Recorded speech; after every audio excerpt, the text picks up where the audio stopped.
Bonjour à tous. Donc effectivement, je vais vous parler de mon parcours. Alors moi, j'ai une enfance très paisible. Et c'est vrai que c'est pas forcément toujours le cas quand on développe une schizophrénie après. J'ai une enfance avec mon papa. Mon papa était militaire, donc on faisait du jardinage, on allait à la cueillette de champignons. Il n'y avait pas grand-chose à faire. Et puis un jour, vers mes 8 ans, j'ai découvert le sport. Alors dans un premier temps, ça a été le football. Bon, j'étais nul, hein.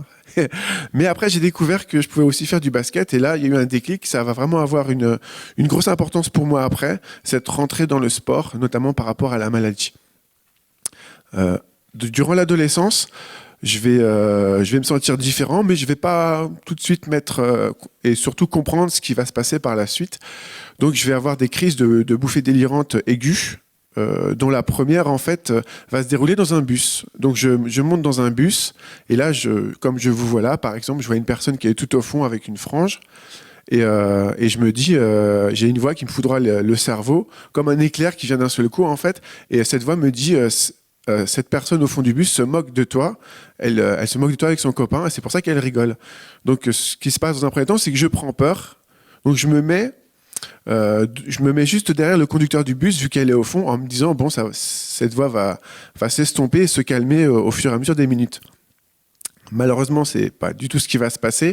Ça va plus être juste une personne qui va se mettre à parler et avec cette voix que j'entends dans mon cerveau. Ça va plus être juste une personne, ça va être tout le bus en fait qui n'a rien d'autre à faire, bien sûr, que de parler de moi. En tout cas, moi, dans mon délire, c'est comme ça que ça se passe.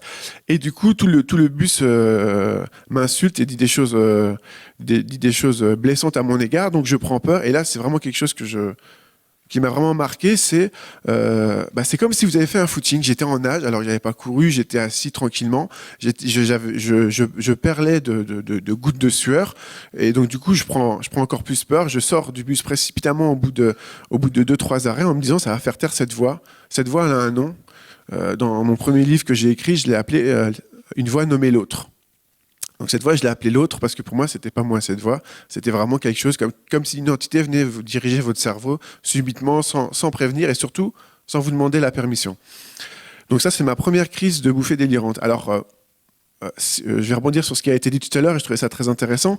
Moi, effectivement, j'ai vécu plusieurs crises de bouffée délirantes et je n'ai pas du tout pris la mesure. C'est-à-dire que certes, je voyais bien que j'avais des moments où j'étais pas bien du tout, mais comme je revenais à une situation normale, au bout de quelques semaines, finalement, en me reposant plus, je redevenais normal, entre guillemets, même si j'aime pas du tout ce mot-là.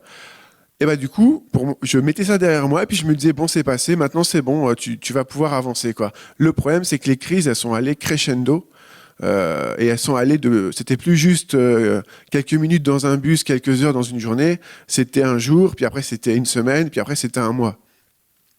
Donc, je dis souvent que la schizophrénie, pour moi, c'est une altération de la réalité, de la perception qu'on a de la réalité. C'est-à-dire qu'on voit les choses telles qu'on vous voit, mais il y a une interprétation qui va être faite par les voix, par les hallucinations auditives, qui peuvent aussi des hallucinations olfactives, dans certains cas visuelles, qui font que on va avoir une interprétation complètement erronée d'une réalité, en fait. Et donc, ma deuxième crise, ça va être dans le métro à Rennes. Alors, dans le métro à Rennes, en fait, je prends le métro, donc jusque-là, tout va bien. C'est vrai que je dormais pas beaucoup, mais bon, j'étais pas plus fatigué que ça. Et il y a un monsieur qui rentre avec un costume noir. Il y a beaucoup de monsieur en costume noir dans le métro. Malheureusement pour moi. Vous allez comprendre pourquoi après. Parce qu'en fait, du coup, cette personne-là, je me dis, bah, c'est forcément quelqu'un de la police qui est venu, en fait, tout simplement pour me pister. J'ai rien fait de mal, mais pour moi, je suis devenu l'ennemi public numéro un. Et cette voix, l'autre, revient me dire ça de façon névrotique, comme quelque chose qui vous est répété. Et donc, vous essayez dans un premier temps de lutter. Le problème dans ces cas-là, c'est que dans un premier temps, vous avez la raison qui est d'un côté. Et puis, vous avez la crise de bouffée délirante qui monte. Alors, dans un premier temps, moi, je me disais, mais non, c'est pas possible ce que tu crois entendre ou voir. Et puis, il y a un moment où on n'arrive plus à se raisonner. Et donc, du coup, je quitte le métro précipitamment. En me disant bon bah je vais semer ce monsieur qui n'a rien d'autre à faire que de me suivre. Malheureusement, comme je disais, il y a beaucoup de personnes en costume, et donc du coup je reprends la station, le métro d'après plutôt, et je revois une personne avec un costume, comme je vous vois, monsieur Hamon là. Non, vous inquiétez pas. Je suis passé à autre chose, heureusement. Mais du coup, cette personne-là, alors qu'elle n'avait aucun trait physique qui était pareil, en fait, elle ne lui ressemblait pas du tout, mais j'étais tellement dans mon délire que pour moi, c'était forcément la même personne qui était en train de me suivre. Donc, qu'est-ce qui se passe? Je requitte le métro et je reprends la station d'après, le métro d'après plutôt. Heureusement, il n'y avait pas de personnes en costume noir après. Donc, j'ai développé une aversion. Non, je rigole. Je rigole. Pour les gens en costume, je rigole. Et donc, du coup, c'est vrai que cette crise-là, elle va venir quelques années après, en fait, ma première crise de bouffée délirante que je vous ai racontée dans le bus. Et il va y avoir d'autres crises. Il va y avoir une crise qui va arriver, en fait, lors de mes 24 ans. Et c'est là qu'on va mettre le mot de schizophrénie sur mes mots MAUX, parce que je voyais bien que quelque chose ne tournait pas rond, mais je ne mettais pas de mots sur ma maladie, et je la masquais très bien. Hein. Pour mes parents, ils pensaient que c'était la crise de l'adolescence. Quand j'étais pas bien, je m'enfermais dans ma chambre des heures prétextant que je jouais à des jeux vidéo. Alors je devais être très fort aux jeux vidéo, mais en fait non, c'était pas ça du tout. C'était juste que je me sentais pas bien et que je voulais pas partager ça. En fait, j'avais honte. J'avais vraiment honte et j'avais peur d'être pris. C'est très juste ce que disait le monsieur tout à l'heure. J'avais vraiment honte et j'avais peur d'être pris pour un fou, tout simplement. Et donc du coup, j'avais peur d'une hospitalisation et de ce genre de choses. Donc là, cette crise, en fait, cette dernière crise qui va arriver à 24 ans, en fait, mon père étant militaire, était parti au Brésil pour son travail. Et quand il va revenir, je vais m'inventer toute une nouvelle réalité, toute une nouvelle matérialité dans laquelle, en fait, si nos rapports sont devenus compliqués durant l'adolescence, c'est parce que forcément, il a une famille au Brésil, il a d'autres enfants au Brésil. Et donc, du coup, là, il y a comme une crise de paranoïa qui monte. Et là, je me souviendrai toujours, c'est un moment d'effroi parce qu'on passe à table, il y avait ma copine de l'époque, Angélique, qui était là. Et je regarde mon père et je le fixe, mais avec un regard noir, vraiment un regard insistant et noir. Et mon père me demande ce qui se passe, pourquoi tu me regardes comme ça? Et là, je me lève, je bondis et je vais vers lui pour le secouer. Heureusement, toute la famille se réunit et nous sépare. Dans mon livre Sur Clarté, j'ai exagéré la chose. Je dis que j'ai mis une raclée à mon père, en fait, hein, mais c'est pas vrai du tout. C'est pas comme ça que ça s'est passé. J'ai un peu dramatisé la chose. Mais à posteriori, des images vont me revenir de cette scène et c'est là que je me rends compte de l'horreur de la chose, c'est-à-dire voir la peur dans le regard de son propre père. C'est vraiment terrible. Voir sa copine de l'époque qui est complètement apeurée, mon frère, ma soeur qui comprennent pas ce qui se passe. Et du coup, le lendemain matin, ma maman me demande écoute, faut absolument que tu aies un médecin, ça peut pas durer comme ça. Et là, j'accepte. En fait, cette main tendue de ma maman, j'accepte. Mais j'ai aucune conscience de ce qui va se passer par la suite. Hein. Après, donc, je vais être interné dans un hôpital psychiatrique, malgré mes mensonges au médecin, parce que le médecin va me demander si j'entends des voix. Non, mais quand même, vous m'avez vu, j'entends pas de voix, c'est une maladie invisible. Donc, j'ai essayé de masquer ça parce que ça me faisait peur. J'avais peur, en fait. De rentrer au plus profond de moi. Il y a une phrase dans Sur Clarté que j'aime beaucoup, c'est je ne me sentais pas de taille pour affronter mes failles. C'était exactement ça, j'avais peur qu'on me mette un miroir en face de mes crises, de mes bouffées délirantes, de ma schizophrénie. Mais en même temps, quelque part, ce premier passage donc dans un hôpital psychiatrique, j'en ai fait qu'un, mais ce passage dans un hôpital psychiatrique va beaucoup me servir. Alors dans un premier temps, j'ai eu beaucoup de médicaments, j'ai eu une médication qui était très importante, donc pour quelqu'un qui était très sportif, qui voulait être basketteur professionnel avant, je peux vous assurer quand vous dormez 20 heures sur 24, c'est compliqué. Les premières fois où j'ai essayé de refaire du sport, au bout d'une semaine ou deux, j'ai essayé de faire quelques pompes, je me suis effondré dès la première, bon ça fait un peu bizarre quoi. Et c'est vrai que je voyais les gens, aussi les autres personnes atteintes de maladies psychiques qui étaient à côté, dans l'unité où j'étais, et je me disais ça va être compliqué, parce que je voyais les gens qui certaines étaient en blues et j'en voyais vraiment qui étaient vraiment pas bien. Bon, après, je savais pas s'ils étaient là depuis longtemps ou pas, hein, c'est ça aussi. Mais c'est vrai que je me suis dit, non, ça va être compliqué. Mais en même temps, même dans ces moments-là où je vais être au fond du gouffre, il va y avoir cette petite lueur qui va toujours être là en me disant tu vas t'en sortir, coûte que coûte, tu vas t'en sortir, tu vas t'en sortir. Et il y avait cette phrase que je me répétais de façon névrotique en fait, tu vas t'en sortir. Même si au début j'y croyais pas, j'essayais de la faire mienne. C'était des techniques un peu positivistes que j'avais appris par rapport au basket pour induire son esprit à se dépasser et son corps à se dépasser. J'essayais de faire cette phrase positive pour justement la faire mienne et pour me mettre en action après. Alors au début de l'action, c'était très difficile. À l'époque, j'étais à la faculté de droit, donc j'ai essayé de retourner à des cours, mais j'avais des difficultés de concentration terribles. Donc je me souviendrai toujours de ma première permission de l'hôpital Guillaume Régnier à Rennes, où on m'autorise à aller la matinée en cours. Je suis resté qu'une heure, hein, et encore, j'avais très très mal à la tête, parce qu'à l'époque, j'avais un traitement très lourd, donc c'était plus possible pour moi. Donc suite à cette hospitalisation, je vais quand même faire une dépression pendant 2 ans, et je rebondis sur ce qui a été dit tout à l'heure. C'est vrai que moi j'avais une image, parce que la maladie ne m'a pas été expliquée à l'hôpital, j'avais une image qui était vraiment très très stigmatisante, donc je me suis aussi auto-stigmatisé, je me suis créé mes propres chaînes, c'est-à-dire que tu es atteint de cette maladie, donc pourquoi faire des choses? De toute façon, tu en es forcément incapable. Pendant 2 ans, ça a été ça. J'avais une perception de la maladie qui était erronée, due en partie à ce qu'on peut voir dans certains médias. Je dis bien certains parce que ce ne sont pas tous comme ça, mais dans certains médias, dans certaines séries télévisées, où le meurtrier est souvent une personne atteinte d'une pathologie psychique. Et donc, du coup, j'avais cette perception totalement erronée. Mais quand on a une perception d'une maladie qui est la nôtre, qui est erronée, forcément, on va avoir une vision de nous qui va être très négative, mais quelqu'un qui a une vision de lui qui est négatif, comment vous voulez qu'il se mette en action, comment vous voulez qu'il ait des idées positives? Donc pour moi, c'était impossible pendant 2 ans. Alors pour oublier, je dormais, puis je dormais, pour oublier ma vie en fait. Et un jour, ma maman m'a mis un beau coup de pied au cul, et elle avait bien raison. Elle est venue me voir, au début, elle participait à des groupes de parole avec l'UNAFAM. Alors pour être totalement honnête avec vous, l'UNAFAM au début, j'aimais pas du tout. Ça me rappelait la maladie. Et elle me racontait, en fait, quand elle venait des groupes de parole, elle me racontait les autres personnes atteintes de maladie. Et moi, j'avais l'impression et j'étais encore dans le déni à cette époque-là, donc ça me rappelait la maladie.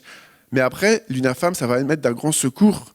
Parce que ma mère va venir donc de ce groupe de parole. Un jour, elle va venir comme ça. Et elle va venir avec une liste de personnages célèbres. Donc il y a John Fornage pour sa théorie des jeux, qui était une personne qui était atteinte de schizophrénie. Il a eu le prix Nobel d'économie, je crois que c'est en 94. Il y a un très beau film que vous connaissez peut-être, qui s'appelle Un homme d'exception. Le livre aussi est très très très bien fait, c'est Un cerveau d'exception. Et donc il y avait Einstein qui a fait des bouffées délirantes, dont le fils était atteint de schizophrénie, Van Gogh et d'autres. Et je me suis dit, non mais attends, ces gens, ils ont changé le monde. Toi, tu peux peut-être pas changer le monde, mais tu peux changer ton monde à toi. Ton monde, tu peux le changer. Si eux, ils ont changé le monde, tu peux au moins avoir des actions pour toi et changer ton monde à toi. Et ça a été un déclic, parce que pour moi, la maladie, c'était plus finalement quelque chose que je voyais comme un handicap.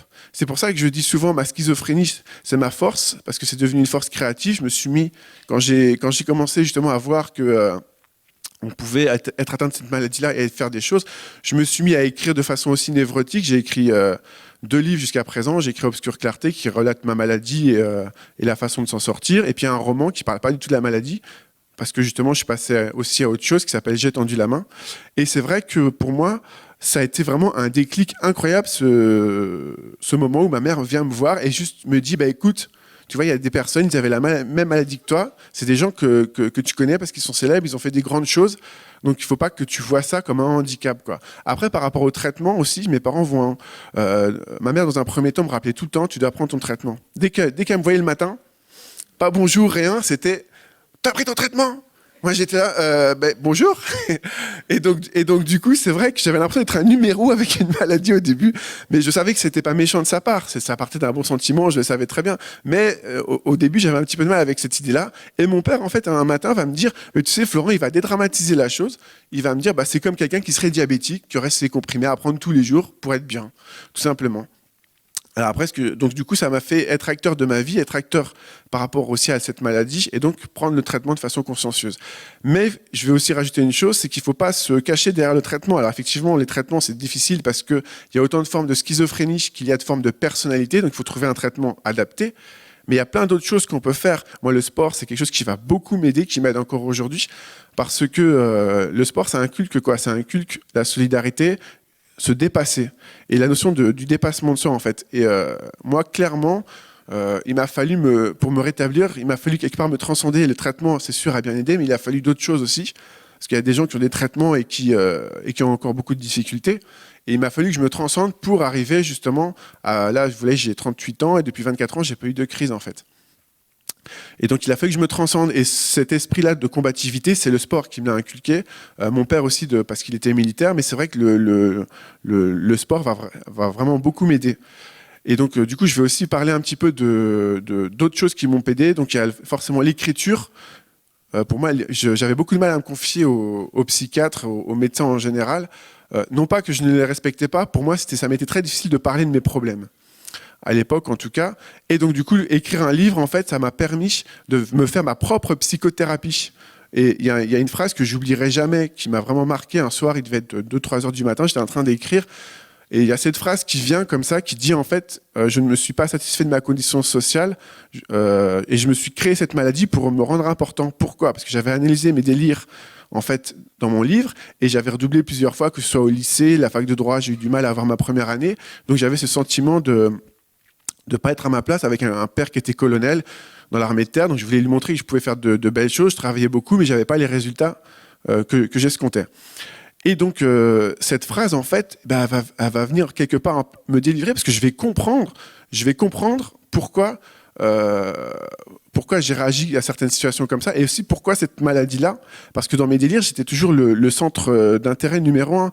J'étais suivi par toute la police de France ou alors il y a aussi, je vais pas raconter toutes mes crises, mais il y a une crise que j'ai faite quand j'avais 20 ans où je crois que quand je vais à l'hôpital pour la première fois avec Guillaume Régnier, je pense que je suis dans un convoi exceptionnel qui va me faire quitter le pays.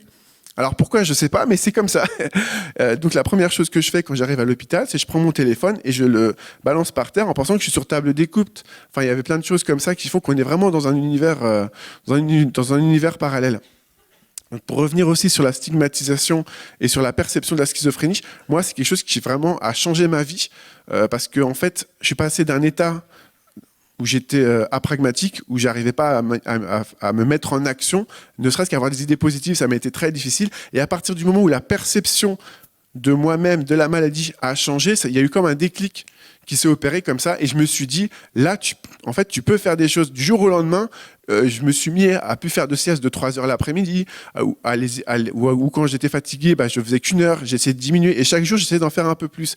L'écriture, c'est pareil, parce que dans un premier temps, avec les traitements qui étaient très lourds, j'avais forcément des difficultés de concentration, donc j'écrivais un petit peu, puis j'écrivais un petit peu plus, puis un petit peu plus, puis un petit peu plus, jusqu'au moment où j'ai réussi à écrire ce livre. Et ce livre, je l'ai écrit aussi quand j'ai commencé ma formation aide-soignante, parce que quand j'ai voulu me réinsérer dans la vie active, j'ai voulu aussi donner ce qui m'avait été rendre plutôt ce qui m'avait été donné à l'hôpital Guillaume Régnier. Je suis tombé sur une équipe soignante, notamment des infirmiers, des aides-soignants, psychiatres et les personnes qui m'accompagnaient, les personnes atteintes de la même maladie que moi, des gens incroyables qui m'ont vraiment beaucoup aidé. Je me souviendrai toujours d'un jeune homme qui, lors de mes premiers jours, vraiment, j'étais vraiment déprimé. Je passais des heures en fait à regarder une horloge comme ça. Je resterais prostré, comme si ma vie s'était arrêtée. Puis il y avait ce tic-tac que je raconte un peu dans Obscure Clarté, métronomique qui venait comme si moi le temps s'écoulait, mais moi mon temps à moi, j'avais l'impression qu'il était déjà passé en fait. Et un jour, voyant la scène, il me dit mais tu peux pas rester devant cette horloge comme ça des heures. Enfin qu'est-ce qui se passe quoi et je lui dis tu vois, moi j'ai une épée de Damoclès au-dessus de la tête et je sais pas quand elle va retomber parce que j'étais dans la peur. J'ai longtemps été dans cette peur de faire une rechute. En fait, ça a longtemps été ma peur. Maintenant, j'ai plus du tout cette peur-là, mais au début, c'était ça. Et donc, il va me prendre par l'épaule et il va me dire, tu vois, là, il y a un parc, il y a une fenêtre, et un jour, tu pourras sortir. Regarde, je me souviens très bien, il faisait très beau, et ça a été une lueur d'espoir aussi, parce qu'il était très gentil, ce jeune homme. C'était pas quelqu'un qui faisait beaucoup de sport, mais quand il a vu que j'essayais de faire des pompes, il a essayé d'en faire avec moi. On a vraiment partagé quelque chose de grand, je trouve, une aventure humaine, et ça m'a beaucoup aidé aussi. Donc je lui rends hommage dans Obscure Clarté. Et c'est vrai que des fois, il faut savoir recevoir les mains tendues. Moi, quand j'étais à l'adolescence, parce que du coup, il faut savoir que de 13, lors de ma première crise à 24 ans, je ne suis pas diagnostiqué, je suis dans le déni, je suis dans la honte. Et en fait, je vais avoir un délai en fait, pour me rétablir je rebondis sur ce qui a été dit tout à l'heure, c'est vrai que quand plus tard on est diagnostiqué, plus c'est difficile. Donc ça a été difficile pour moi aussi de me relever, mais c'est la preuve que c'est possible même si on est diagnostiqué tard. Alors effectivement, c'est mieux d'être diagnostiqué le plus tôt possible, et ça j'en conviens tout à fait. Donc ce que je voudrais vous dire, c'est qu'en fait il faut toujours avoir une lueur d'espoir, même quand on est au fond du trou. C'est ce que j'appelle la confiance du doute, c'est-à-dire que même quand on doute, il faut savoir que la confiance, de toutes les façons, elle va revenir tôt ou tard. Il faut s'accrocher à cette idée, il faut vraiment s'accrocher à ça. Et ça vaut pour tout le monde, hein, pour une personne atteinte d'une maladie psychique ou pour une personne qui n'a pas de maladie psychique. Donc je vais terminer en vous disant que la lumière n'est jamais loin, il suffit parfois de savoir où regarder. Et n'oubliez jamais cette phrase, rien n'est impossible. Rien n'est impossible.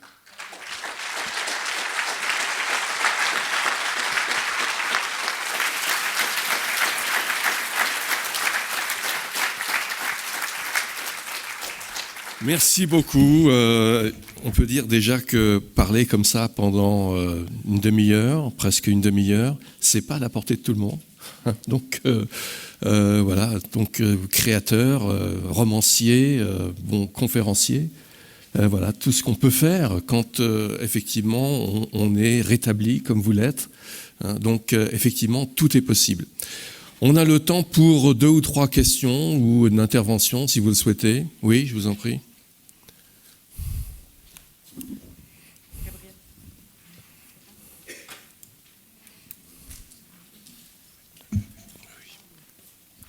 C'est celui-ci. Oui, simplement, je voudrais vous remercier et à travers tout ce que vous avez dit, je retrouve tout à fait la façon d'être de certains malades psychiques qui, en fin de compte, pour moi, sont un exemple de vie par leur courage, leur façon peut-être de percevoir la vie qui est différente, c'est tout, mais dont ils peuvent nous expliquer le chemin. Et puis, je suis très étonnée aussi par leur sens de l'écoute, de l'aide, du soutien. Et j'ai vécu ça de façon très sensible, je veux dire même fortement émotionnelle lors du colloque des GEM de l'an dernier ici, où tout au long de l'année, tout au long de la journée, il a été question justement de valeurs humaines. Et je me suis dit en sortant de là, eh bien, notre société en a vraiment besoin d'eux.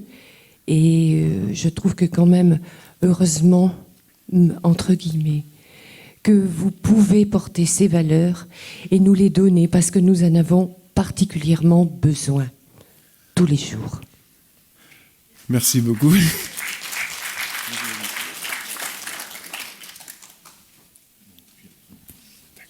Oui, Michel Guillemot, je suis des Yvelines. Simplement, je rebondis sur un mot que vous avez dit et sur aussi le conférencier précédent. Quels sont ceux qui véhiculent la stigmatisation? Ce sont les journalistes. Et les journalistes, majoritairement, et les journalistes, pour la plupart, n'ont pas de formation scientifique. Ce sont des littéraires qui ont 4 ans de formation journalistique et qui connaissent rien du tout à la science en général. Et bien entendu, au psychisme en particulier. Alors, il y a des exceptions. Il y a des gens qui s'appellent Michel Simès, qui est un scientifique qui fait du journalisme, mais c'est complètement différent. Voilà. Oui, je peux comprendre ce que vous dites. Moi, j'ai eu la chance de passer dans certains médias qui m'ont donné cette opportunité-là pour que la parole par rapport à la schizophrénie puisse être un peu libérée et déstigmatisée. C'est aussi un combat de ma part de vraiment essayer de déstigmatiser cette maladie-là, de rendre ça plus démocratique et qu'on arrête d'avoir peur en fait de cette maladie-là. Mais après c'est comme tout. Par exemple, moi, quand j'étais beaucoup plus jeune, j'avais ces stéréotypes-là aussi par rapport à la maladie, donc je n'ai pas envie d'être dans le jugement ou ce genre de choses, mais je sais qu'il y a des efforts encore à faire, effectivement, qu'il y a encore beaucoup d'efforts à faire, que ce soit dans les médias, dans la société, parce que je pense qu'un être humain, il est constitué de différentes dimensions, et je crois beaucoup à tout ce qui est interaction, et je pense que quand les interactions dimensionnelles d'un être humain sont en alchimie, du coup, les maladies ne se développent pas en général. Oui, je voulais vous demander comment... Si ça marche. Je vais vous demander comment vous aviez raccroché. C'est là. Oui, allez-y. Comment vous aviez raccroché au niveau professionnel. Vous avez commencé à dire que vous aviez eu des soignants extraordinaires et que vous vouliez du coup transmettre. Excusez-moi, j'ai entendu que la fin de la question. Oui, je voulais savoir comment vous aviez raccroché au niveau professionnel. En fait, quand j'étais à la fac de droit, j'étais auxiliaire de vie auprès de personnes handicapées pour payer mes études. Donc j'avais un petit pas dans la santé. Et c'est vrai que quand j'ai été interné à l'hôpital psychiatrique, j'ai vite vu de toute façon que le droit, c'était pas quelque chose qui était fait pour moi. Même si quand j'étais en droit, je voulais être avocat en matière de droit pénal, ce qui est aussi du service à la personne quelque part. Et ça m'a semblé quelque chose de naturel. J'ai fait une EMT, je ne sais pas si ça s'appelle toujours comme ça, c'est une évaluation en milieu de travail avec le Pôle emploi. Et du coup, ça a été validé comme ça. Et c'est comme ça que j'ai commencé à passer mon diplôme et avoir mon année, en fait.